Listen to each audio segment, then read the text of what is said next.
Selamat pagi, salam sehat, salam sejahtera buat saudara-saudaraku seiman. Kita berjumpa lagi pada hari ini dalam sapaan Sabda Tuhan.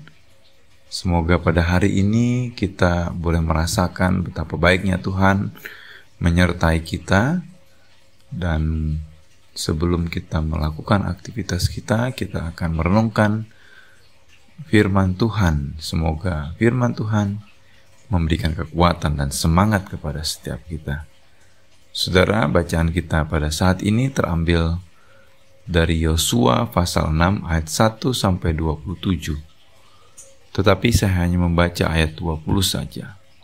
Firman Tuhan berbunyi demikian. Lalu bersoraklah bangsa itu, sedang sangkakala ditiup. Segera sesudah bangsa itu mendengar bunyi sangkakala, bersoraklah mereka dengan sorak yang nyaring. Maka runtuhlah tembok itu. Lalu mereka memanjat masuk ke dalam kota, masing-masing langsung ke depan dan merebut kota itu. Sampai sedemikian pembacaan kita. Yang berbahagia ialah kita membaca dan merenungkan serta melakukan firman Tuhan. Saudara, tema kita pada saat ini, Tuhan berkuasa. Saudara, ada yang mempelajari mengenai resonansi suara, yang dimana resonansi suara ini mampu berdampak dalam sebuah bangunan yang didirikan. Dengan adanya kekuatan suara, bangunan yang dibangun dengan tidak baik akan mengalami runtuh.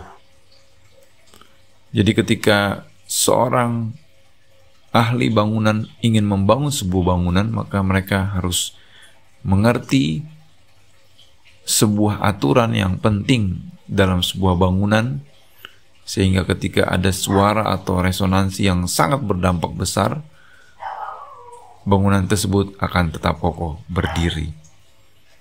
Saudara, jauh sebelum peneliti meneliti persoalan tersebut, Tuhan Allah sebagai pencipta langit bumi menggunakan sebuah resonansi suara untuk meruntuhkan tembok Yeriko, di mana pada saat itu Yosua diperintahkan Tuhan untuk menaklukkan Yeriko.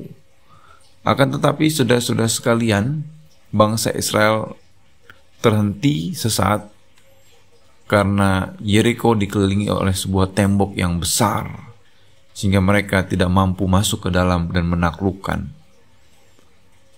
Saudara-saudara sekalian, tetapi Tuhan menyuruh bangsa Israel untuk mengelilingi tembok Yeriko, untuk menghancurkan tembok Yeriko.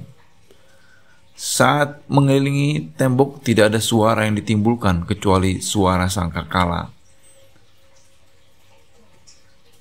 Mereka mengelilingi tembok itu 1 hari 1 kali saja.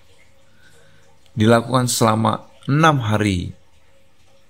Kemudian pada hari ke-7, mereka akan mengitari tembok Yeriko sebanyak 7 kali.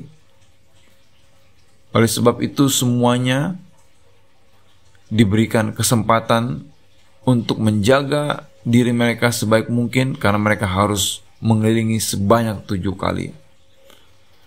Pada saat hari ke-7 itu datang, bangsa Israel mengelilingi tembok, tidak ada suara kecuali suara sangkakala.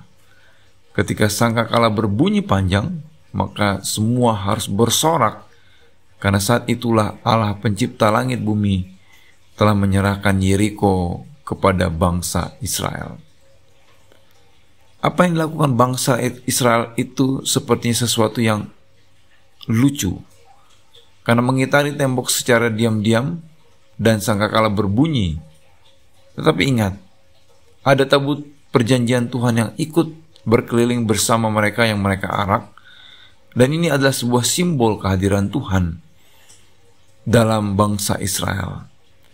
Ketika seluruh tentara dan rakyat bersorak dengan keras dan riang, ajaib, tembok Yeriko yang besar dan tebal itu roboh, sehingga bangsa Israel dapat masuk ke kota Yeriko. Saudaraku yang terkasih, Tuhan ternyata punya cara yang unik dalam memimpin bangsa Israel menaklukkan Yeriko. Dan di sini kita belajar bagaimana bangsa Israel taat dan setia pada Tuhan, dan Tuhan menyertai mereka. Saudaraku yang terkasih, Yosua yang taat pada Tuhan juga mengajarkan kepada kita bagaimana kita taat di dalam hidup ini, maka semua yang kita kerjakan dan kita lakukan akan berhasil. Maka dari itu, mari kita menunjukkan ketaatan kita dan kesetiaan kita kepada Tuhan di dalam setiap tanggung jawab dan kepercayaan hidup. Maka dengan itu Tuhan akan bekerja dan berkarya secara dahsyat, bahkan melebihi dari apapun yang kita pikirkan. Tuhan selalu bersama dengan kita. Mari kita mengikuti perintah Tuhan, dan Tuhan akan memberikan hikmat kepada kita untuk kita mampu menjalankan kehidupan kita secara optimal. Tuhan Yesus memberkati kita. Amin.